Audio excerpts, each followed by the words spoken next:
given by Dr. Robert C. Beck at an informal gathering hosted by Paul Andrews and Diane Harbour. The subject of his discussion and dissertation is his recent development, the brain tuner. Paul Tyler, who was at that time the chief of the Defense Nuclear Agency, Radiological Defense, usually picks me up at the airport in Washington and takes me back to the plane. And last February he said, "Bob, did you see the article in the January Omni magazine on Meg Patterson's magic black box?" I said, "Yeah." He said, "Well, aren't you interested?" I said, "Yeah."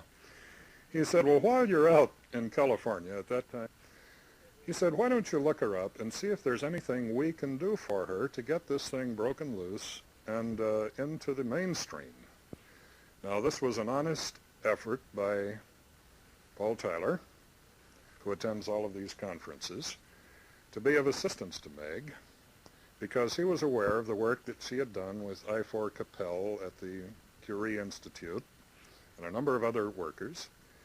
So when I got to Los Angeles, I gave her a call, introduced myself, said that the fellow who is in charge of this stuff for the Food and Drug Administration asks if he can extend any courtesy in helping you to get either type approval or what have you.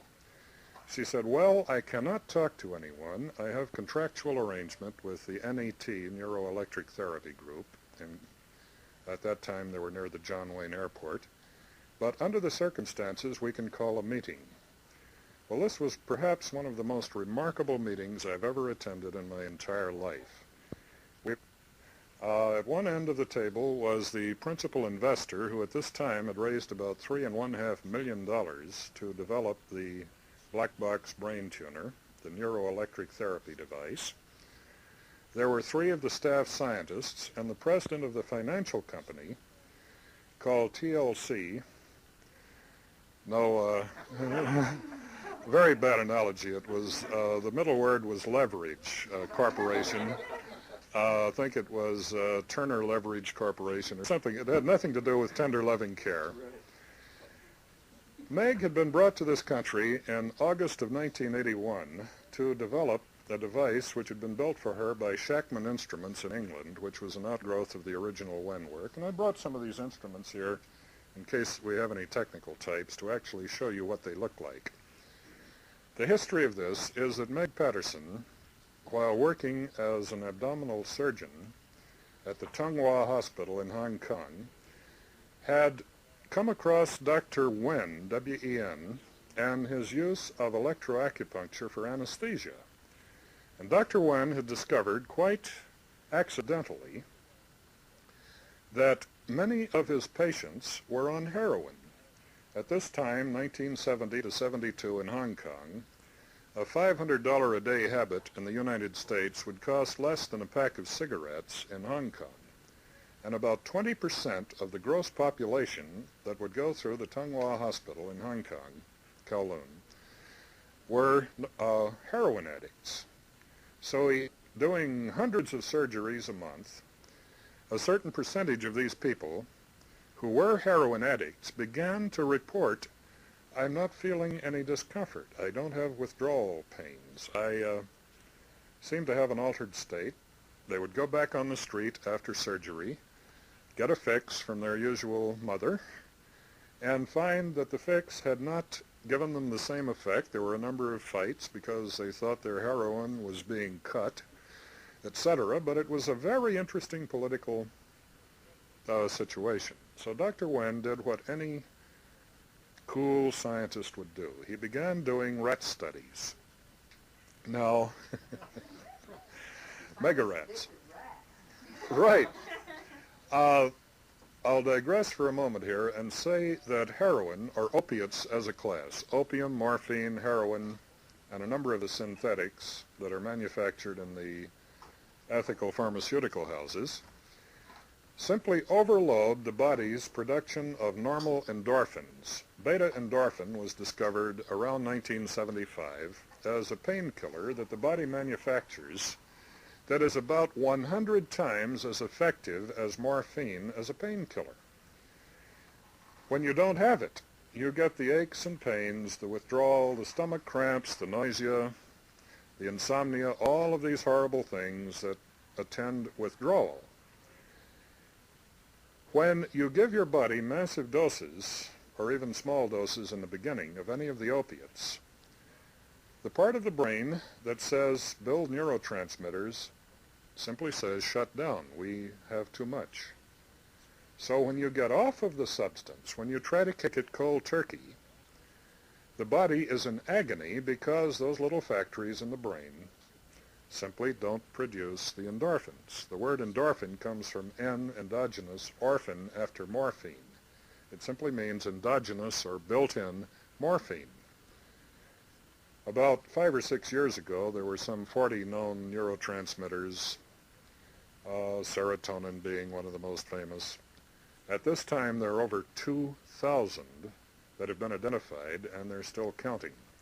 So the brain is an exceedingly complex little factory. Remember the days in school when they said, well, you're worth about $5. You've got 2 pounds of salt, some potassium, some carbon, some hydrogen. Try to buy a gram of interferon for under $8,000 or $10,000. The body is far more complex than this set of chemicals that we held so dear in grade school. What Dr. Wen did was to hook the rats on heroin, have 2 groups, one control and one active. He would cut off the heads of the rats and run chromatography, electrophoresis chromatography, to find out what some of these trace proteins were in the control and the sample. The rats who had been hooked on heroin and suddenly cut off, that were pretty miserable rats, showed that it took maybe a week to 3 weeks before the neurotransmitters would again reappear, the exact range of time that the withdrawal symptoms occupy somebody coming off of a narcotic. The rats, which were taken totally cold turkey off of heroin, which had been stimulated with 2 little clips, and I have the photographs of all this in the documentation, fascinating work, and were given electro-stimulation at around 111 hertz, and we'll talk about this later, showed that within 40 minutes of the time that the voltage was applied, the brain's ability to produce its own neurotransmitters had been rehabilitated, and that within 3 to 5 days it had reached normal. Now, the implications of this were rather stunning. How many people do we have in this country who are on Valium, Librium, uppers, downers, legal narcotics that are highly addictive? You probably remember that during the Civil War, American Civil War, when morphine was invented to replace some of the other opiates, they said, oh, here, we have a painkiller that's totally non-addictive. They've said this about almost every other drug that has seen the light of day. In fact, boys and girls, if it isn't addictive, they don't want to sell it.